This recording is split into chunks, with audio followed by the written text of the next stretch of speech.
हर हर महादेव। हरितालिका तीज व्रत, पूजा विधि, शुभ मुहूर्त, व्रत के नियम, शुभ संयोग, इन सब के बारे में इस वीडियो में हम जानेंगे। आप सबका हमारे चैनल पर स्वागत है। आइए वीडियो शुरू करते हैं। हरितालिका तीज का व्रत इस बार बहुत ही खास होने वाला है। भाद्रपद मास के शुक्ल पक्ष की तृतीया तिथि में पड़ने वाले इस व्रत में इस साल कई सारे शुभ संयोग पड़ रहे हैं। हरितालिका तीज को कजरी तीज और हरियाली तीज भी कहा जाता है। आइए जानते हैं हरितालिका तीज की तिथि, शुभ मुहूर्त, पूजन विधि, शुभ संयोग के बारे में। सबसे पहले जानते हैं तिथि के बारे में। इस साल हरितालिका तीज का व्रत 26 अगस्त मंगलवार को रखा जाएगा। हिंदू पंचांग के अनुसार तृतीया तिथि 25 अगस्त को दोपहर 12:34 से शुरू हो जाएगी और अगले दिन इसका समापन 26 अगस्त दिन में 1:54 पर हो जाएगा।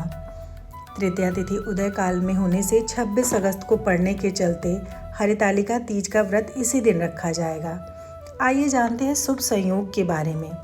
26 तारीख को तृतीया युक्त चतुर्थी होने से इस दिन अंगार की चतुर्थी और विनायक की चतुर्थी का भी शुभ संयोग बन रहा है।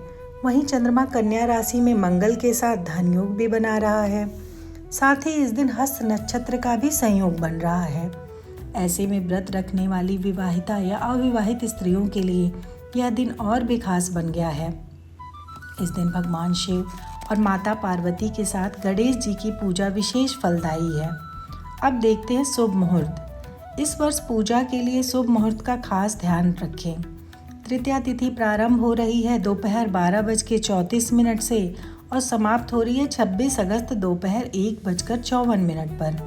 26 अगस्त की पूजा मुहूर्त है सुबह का 5:56 से 8:31 तक, यानी 2 घंटे 35 मिनट का पहला शुभ मुहूर्त है। दूसरा शुभ मुहूर्त 11:05 से 12:48 तक। तीसरा शुभ मुहूर्त है गोधूली बेला 6:49 से 7:11 तक। इस दिन कुछ अशुभ मुहूर्त भी हैं, इसका खास ध्यान रखें और इसे निषेध करें।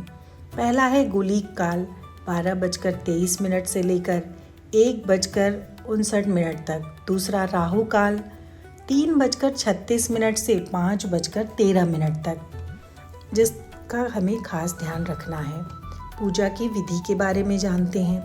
महिलाएं सुबह जल्दी उठकर स्नान करें, लाल या हरे रंग का वस्त्र धारण करें, फिर घर और विशेष रूप से पूजा घर की सफाई करें। पूजा की चौकी बनाएं, उसे साफ वस्त्र बिछाकर रंगोली और फूलों से सजाएं। एक पीतल की बड़ी थाली में भगवान शिव की बालुकामय प्रतिमा बनाएं। बालू से बनी भगवान शिव की प्रतिमा का पूजन करने से विशेष फल मिलता है। फिर सबसे पहले अपना नाम, स्थान और गोत्र बोलते हुए पूजा का संकल्प लें। उसके बाद सबसे पहले श्री गणेश की गोबर से बनाई हुई प्रतिमा का प्रथम पूजा करें। उसके बाद माता गौरी की पूजा करें। फिर एक तांबे या पीतल का कलश लें, उसमें स्वच्छ जल भरें, कुछ अक्षत डालें, कुछ सिक्के और उसके बाद उसमें 5 आम के पत्ते और एक अखंडित फल उसके ऊपर रख दें। उसके बाद सभी देवी देवताओं का ध्यान करते हुए पूजा करें। माता पार्वती और भगवान शिव की पूजा करें। दुर्वा से जल छिड़कें, दूध छिड़कें, मधु लगाएं, फिर घी चढ़ाएं। उसके बाद फिर से जल छिड़कें। उसके बाद उन्हें वस्त्र प्रदान करें, चंदन लगाएं, हल्दी चढ़ाएं, फूल चढ़ाएं, दुर्वा भी चढ़ाएं, भांग, धतूरा आदि। फिर जनेऊ चढ़ाएं। उसके बाद माता पार्वती को भी ऐसे ही पूजन करें। फिर दोनों को भोग लगाएं। कोई फल या लड्डू कुछ भी चढ़ा सकते हैं। फिर हरितालिका तीज व्रत की कथा अवश्य पढ़ें और अंत में आरती करें। अगर रात्रि में जागरण कर सकते हैं तो बहुत ही अच्छी बात है। फिर दूसरे दिन विसर्जन करें और व्रत का पारण करें। इससे आपको हरितालिका तीज का पुण्य अवश्य प्राप्त होगा। आप सबका बहुत बहुत धन्यवाद। आपको वीडियो कैसी लगी? आपने सुझाव कमेंट में ज़रूर लिखें। आप मेरे चैनल पर नए हैं तो चैनल को सब्सक्राइब करें, लाइक करें। मिलते हैं